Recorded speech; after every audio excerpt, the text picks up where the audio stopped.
saya dari Dinas Pendidikan, kebetulan saya masih baru, saya seksi kurikulum dan penilaian di pendidikan non formal. Sekali lagi mungkin sebelumnya saya ucapkan terima kasih atas kesediaan teman-teman untuk meluangkan waktu di hari libur ini, terutama dari jajaran Dinas Pendidikan juga yang dari pengawas dari Sekolah Insan Bangil ini, terutama Bu Inta. Bu, terima kasih banget hari Minggu kurikulum merdeka.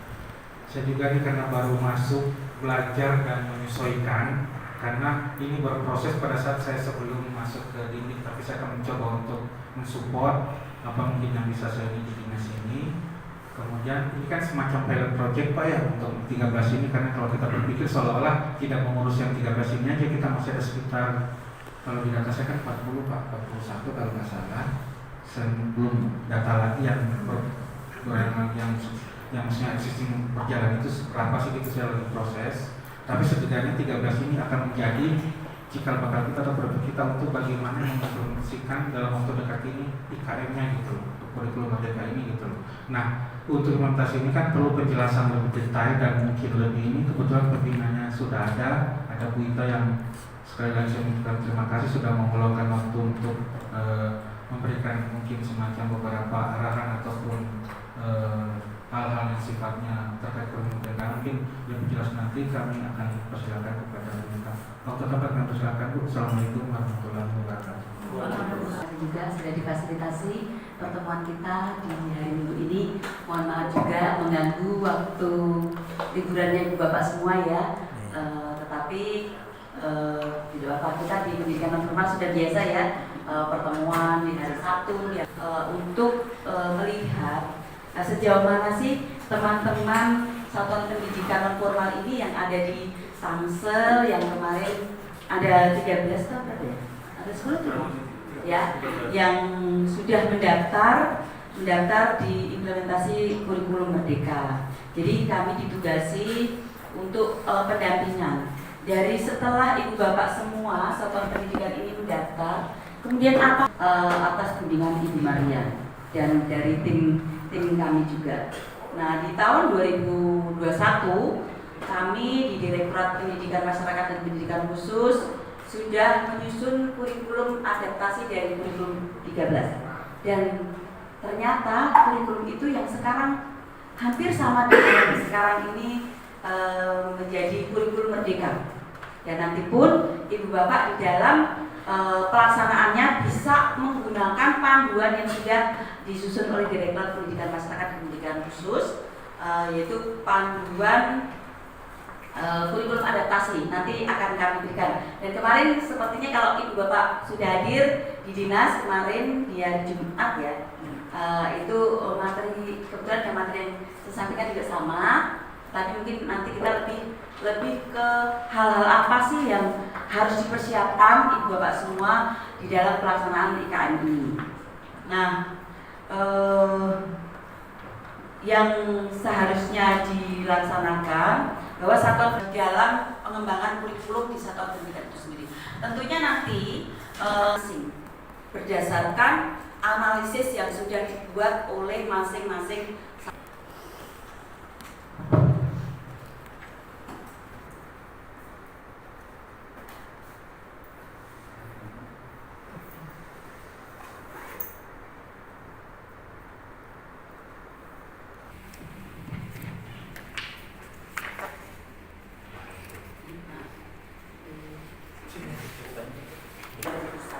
Kemudian di dalam konstruksi itu berisi tentang ide, desain, struktur kurikulum, kemudian ada pedoman, pelatihan, pelaksanaan monet ini ranahnya di kementerian ya, di pemerintah pusat. Kemudian dari konstruksi dari kebijakan ini, kemudian harapannya diimplementasikan di satuan pendidikan. Ya, di satuan pendidikan mengimplementasikan berupa membuat analisis konteks, kemudian membuat rancangan kurikulum operasional, kemudian membuat proyek-proyek, yaitu proyek penguatan profil pelajar Pancasila. Nah, kami sudah membuat panduannya, nanti akan kami berikan. Silakan Ibu Bapak semua mempelajari. Di situ bagaimana cara membuat analisis konteks. Di situ semuanya ada panduan-panduannya. Apa saja, siapa yang terlibat, Terus apa aja sih yang harus ada? Nah itu ada di situ lengkap di bagian 2 dari panduan yang sudah ada, itu nanti bisa dipelajari. Kemudian bagaimana membuat rancangan kurikulum operasional, bagaimana membuat KOS ya, itu nanti juga ada di panduan tersebut. Jadi setiap satuan pendidikan ibu bapak semua harus membuat ini semua, membuat ketiga ini ya. Kemudian ada proyek penguatan profil pelajar Pancasila. Nah ini yang di kurikulum Merdeka ini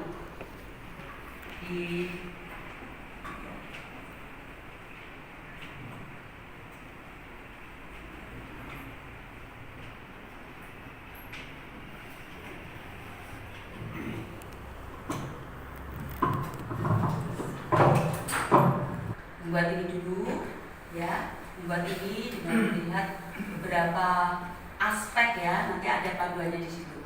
Kemudian semuanya ini ya, kemudian buat proyek penguatan profil Kepmendikbudristek 56/F/2022 nanti akan kami berikan juga. Barangkali kemarin juga sudah mendapatkan ya, kalau kemarin mengikuti yang di dinas. Nah itu bisa ibu pilihan di dalam IKM yang kemarin ibu bapak semua mendaftar, ada mandiri belajar, kemudian mandiri berubah, kemudian mandiri berbagi. Bagaimana sih kalau pilihan ibu bapak di mandiri belajar? Kalau ibu bapak semua memilih di mandiri belajar, kemarin saya melihat ada yang memilih mandiri belajar dan ada yang memilih mandiri berubah. Sepertinya mandiri berbagi tidak ada yang dipilih ya. Kan kurikulum 2013 ya.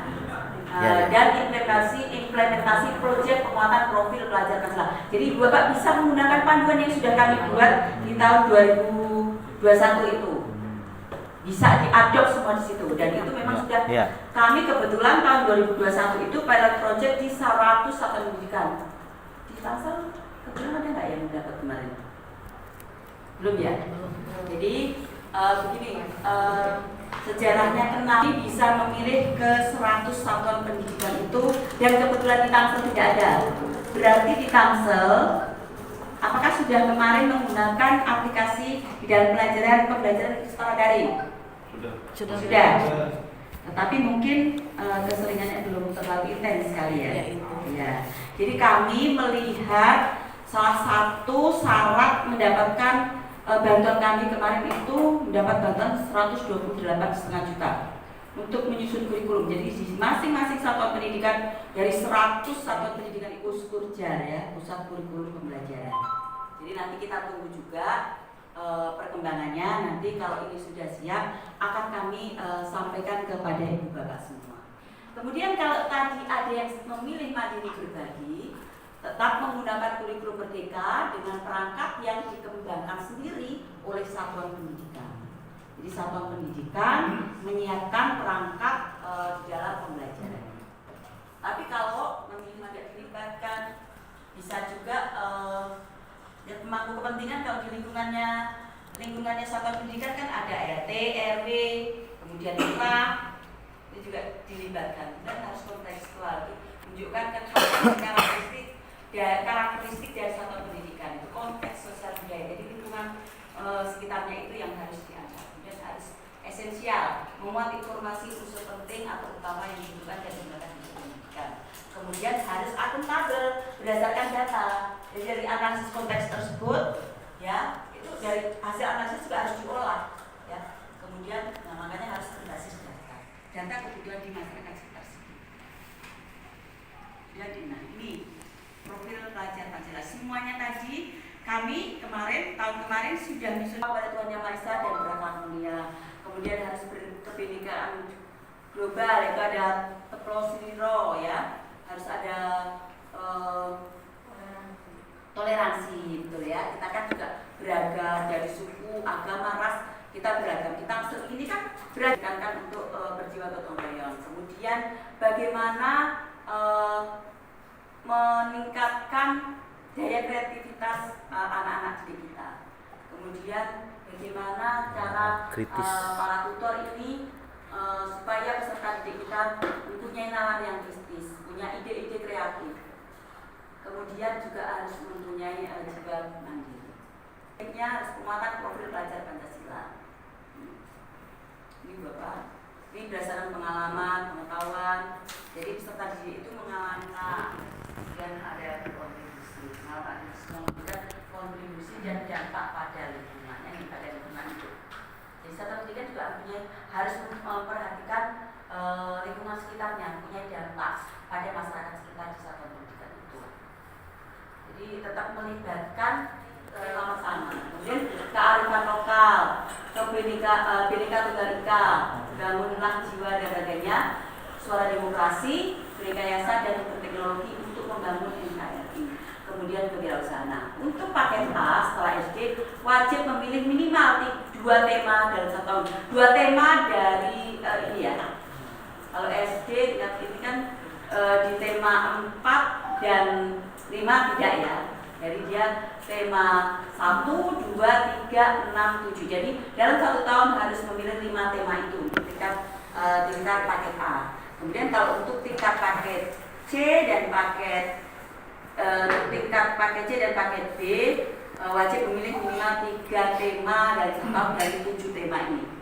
Dari 7 tema. Next, Mas. Nah, ini analisis konteks tadi yang sudah di awal bahwa satuan pendidikan itu harus membuat analisis konteks dan melihat memetakan potensi ya. Potensi di satuan pendidikan itu harus dipetakan. Kemudian menggali informasi ini terus terang Pak Kris, saya memang juga bukan ahlinya di bidang kurikulum, jadi ini hanya secara garis besarnya. Ini contoh, barangkali kalau para tutor yang sudah dilaksanakan, apa yang belum, nanti itu yang kita bahas. Next, Mas. Nah, ini tujuan. Nah, ini perbedaannya kalau di kemarin itu kami kan lebih cenderung ke pemberdayaan. Terus kalau yang sekarang ini kan lebih ke proyek penguatan profil pelajar Pancasila. Tetapi sebenarnya hampir sama, ya, hampir sama. Ya, kalau di pemberdayaan memiliki tujuan selain mengembangkan kapasitas diri, mengatasi masalah, juga memberikan kontribusi pada tumbuhnya kreativitas yang sangat penting, artinya bagi produktivitas dan kemajuan publik. Jadi kalau ini maksudnya peserta didik itu harus mempunyai harus lebih ditekankan kepada pemberdayaan ini. Jadi contoh misal di satuan pendidikan itu selain pembelajaran pelajar Pancasila. Tahun lalu di panduan kami juga sudah menekankan ini, tapi belum masih kulit-kulitnya lah seperti itu. Next, Mas.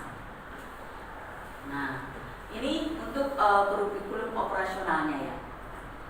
Tahap-tahapnya di situ memuat ada pendahuluan tentang latar belakang dan tujuan acuan penyusunan. Kemudian ada latar belakang satuan pendidikan. Jadi ini mengisi isinya tentang profil dari satuan pendidikan sendiri. Jadi nanti kurikulum operasional dari masing-masing satuan pendidikan Ibu Bapak semua akan berbeda-beda, ya, akan berbeda-beda. Jadi isinya profil satuan pendidikan, kebijakan satuan pendidikan di tengah wilayah lokal. Jadi nanti isinya singkat-singkat saja, tidak usah berat-berat. Ya, singkat-singkat saja, yang poin-poin penting-pentingnya saja. Kemudian ada visi misi dan tujuan satuan pendidikan ini berdasarkan hasil identifikasi kebutuhan. Ya, tadi Ibu Bapak sudah membuat analisis konteks ya, membuat analisis konteks. Berarti nanti bisa isinya itu dari hasil analisis konteks bisa dimasukkan di sini. Kemudian pengorganisasian pembelajaran, struktur dan muatan kurikulum, rancang pembelajaran dan penilaian pendampingan dan evaluasi proyek kurikulum. Jadi ini yang buat dari satuan pendidikan itu sendiri. Kemudian penguatan kapasitas SDM, peningkatan kapasitas SDM internal, ya. Di sini ada berapa sih tujuannya, ya. Kemudian pendidikannya apa saja seperti itu. Kemudian penutup. Nah, ini juga saya sampaikan. Kebetulan kemarin saya juga ikut tim